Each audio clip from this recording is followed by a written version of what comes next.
आज का टॉपिक है mission of the physician in organon. ये हानीमन सर ने एफोरिज्म नंबर 1 में एक्सप्लेन किया है। Aphorism number 1, the physician high and only mission is the restore the sick to health to cure as it is term. अब ये जो सारा aphorism है वो हमें याद रखना है क्योंकि ये वाइवा में भी पूछते हैं और इसका एक्सप्लेनेशन थियरी एग्जाम में भी पूछते हैं एज ए शॉर्ट नोट में। Introduction, Hahnemann criticize medicine of his time and तब उन्होंने बोला कि जो ओल्ड फिजिशियन है वो आर्ट ऑफ द ड्रगिंग में इंटरेस्टेड है rather than the art of the healing. तब उन्होंने पॉइंट आउट किया एक क्लियर प्रिंसिपल को, the physician main aim is to cure the sick. अब जो फिजिशियन है उसका मेन गोल यही होना चाहिए कि जो सिक पर्सन है उसको कैसे क्योर करना है, नॉट जो डिजीज है उसको कैसे क्योर करना है। तब हानीमन सर ने सेक्शन 1 ऑफ द ऑर्गेनिज्म मतलब जो एफोरिज्म नंबर 1 है उसमें एस्टेब्लिश किया mission of the physician and guide किया ऑल जो सब्सिक्वेंट ट्रीटमेंट प्रिंसिपल्स थी उसको।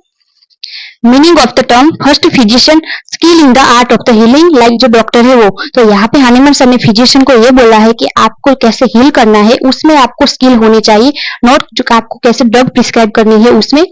सेकंड इज मिशन मतलब कि ऐसा टास्क या गोल जो असाइन होता है टू पर्सन का। अब यहाँ पे हानीमन सर ने एक जर्मन वर्ड यूज किया था मिशन के लिए, बेरूफ, मतलब कि उसका मीनिंग था कॉलिंग या कोई वोकेशन या कोई टास्क।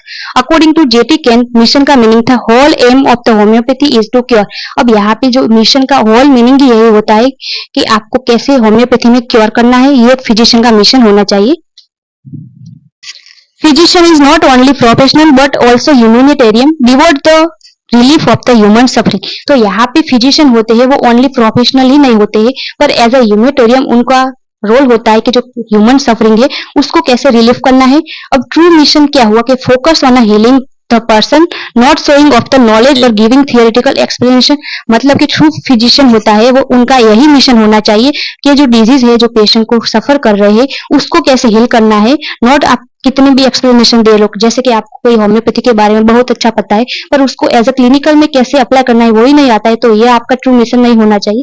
आपको जो आपका पास जो नॉलेज है उसको कैसे क्लिनिकल में अप्लाई करना है और इसको कैसे आपको पेशेंट को हील करना है, यही ट्रू मिशन होना चाहिए फिजिशियन का। हाई एंड ओनली मिशन, तो यहाँ पे हाई एंड ओनली मिशन इसलिए वर्ड यूज किया है क्योंकि फिजिशियन का 2 रोल होते हैं। फर्स्ट वो डिजीज को क्योर करना है, ये उसका प्राइमरी ड्यूटी है। सेकंड उसको हेल्थ भी प्रिजर्व करनी है और जो डिजीज है उसको भी प्रिवेंट करना है। अदर सिस्टम में क्या होता है कि कोई भी डिजीज हो रहा है तो उसको सर्जिकली रिमूव कर लेते हैं तो उसकी वजह से और भी डैमेज हो जाते हैं, तो हेल्थ होती है वो प्रिजर्व नहीं रहती। तो होम्योपैथी में यही है कि आप जब डिजीज क्योर कर रहे हो उसके टाइम उसकी जो हेल्थ होती है वो भी प्रिजर्व रहनी चाहिए और वो डिजीज है वो भी प्रिवेंट रहना चाहिए।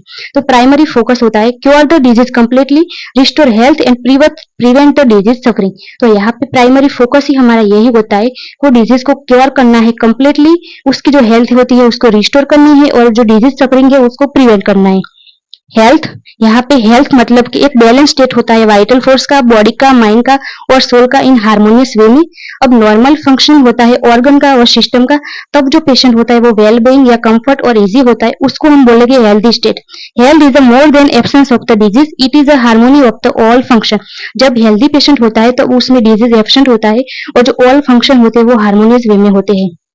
सिक, तो sickness of the whole man या disease person as a whole. तो यहाँ पे सिक का मीनिंग कोई डिजीज नहीं होता है पर as a disease person as a whole उसको हम सिक बोलेंगे और जो सिकनेस है उसको हम बोलेंगे डिजीज। जो प्राइमरी डिरेंजमेंट होता है वाइटल फोर्स का, इसकी वजह से जो सिम्टम प्रोड्यूस होते हैं उसको हम सिकनेस बोलेंगे। तो इन शॉर्ट में सिक मतलब कि disease person as a whole due to derangement of the vital force और सिकनेस मतलब कि डिजीज। अब यहाँ पे क्या हो रहा है कि ऑर्गन या टिश्यू चेंज हो रहा है as a secondary result, not primary disease. मतलब कि आपको कोई डिजीज हो रहा है उसकी वजह से आपके बॉडी में ऑर्गन और टिश्यू में चेंजेस हो रहे हैं तो वो सेकेंडरी रिजल्ट होता है प्राइमरी डिजीज का, नॉट लाइक जो डिजीज है उसका प्राइमरी इफेक्ट होता है। होम्योपैथी में हम क्या ट्रीट करते हैं, as a whole person treat करेंगे, नॉट जस्ट उसके जो ऑर्गन और सिम्टम है उसको। Physician treat internal derangement vital force, not just external manifestation. तो यहाँ पे होम्योपैथी में फिजिशियन को ट्रीट करना होता है इंटरनल डिरेंजमेंट, मतलब कि उसके जो वाइटल फोर्स है उसको जो डिरेंजमेंट हुआ उसको हमें ट्रीट करना होता है, जो एक्सटर्नल मैनिफेस्टेशन होता है उसको ट्रीट नहीं करना होता है। यहाँ पे हानीमन सर ने कहा there is a no disease only sick people, मतलब कि आपकी बॉडी में कोई डिजीज नहीं होता है पर आप जब सिक होते हो इसकी वजह से आपकी बॉडी में डिजीज होता है। Example person has a enlarge spleen, मतलब कि उसको स्प्लीन निकाली है। तो एलोपैथिक व्यू क्या हुआ कि जो स्प्लीन है वो डिजीज है, इसकी वजह से आपको स्प्लीन ट्रीट करना है। पर होम्योपैथी में क्या हुआ कि जो पर्सन है फर्स्ट सिक हुआ, मतलब कि उसका फर्स्ट वाइटल फोर्स डिरेंज हुआ, आफ्टर उसका स्प्लीन इनलार्ज हुआ। तो हमें यहाँ पे क्या ट्रीट करना है, उसका जो वाइटल फोर्स होता है उसको ट्रीट करना होता है। यहाँ पे जो स्प्लीन इनलार्ज हुआ उसको ट्रीट नहीं करना होता है। अगर आप वाइटल फोर्स को ट्रीट करते हो तो एज ए उसका जो स्प्लीन होता है वो भी ट्रीट हो जाता है। क्योर, क्योर मतलब removal of the all symptom, जो परसेप्टिबल साइन एंड सिम्टम होते हैं उसको रिमूव करना है और रिस्टोर करना है वाइटल फोर्स को और हेल्थ को। पेलिएशन और suppression of the symptom is not actually cure. तो यहाँ पे आप पेलिएशन कर दोगे या सप्रेशन कर दोगे ऑल सिम्टम को, तो ये एक्चुअली क्योर नहीं होता है। लाइक समझ लो इन हेमरोइड्स, मतलब कि आपको हेमरोइड्स हो रहा है तो आप सर्जिकली हेमरोइड्स को रिमूव कर दोगे, तो ये उसका एक्चुअली क्योर नहीं हुआ। इसके जो सिम्टम है वो सप्रेस हो जाएगी या पेलिएट हो जाएगी। पर हमें होम्योपैथी में क्योर करना है कि ये किस वजह से उसको हेमरोइड हो रहा है, तब हमारी वाइटल फोर्स डिरेंज होगा।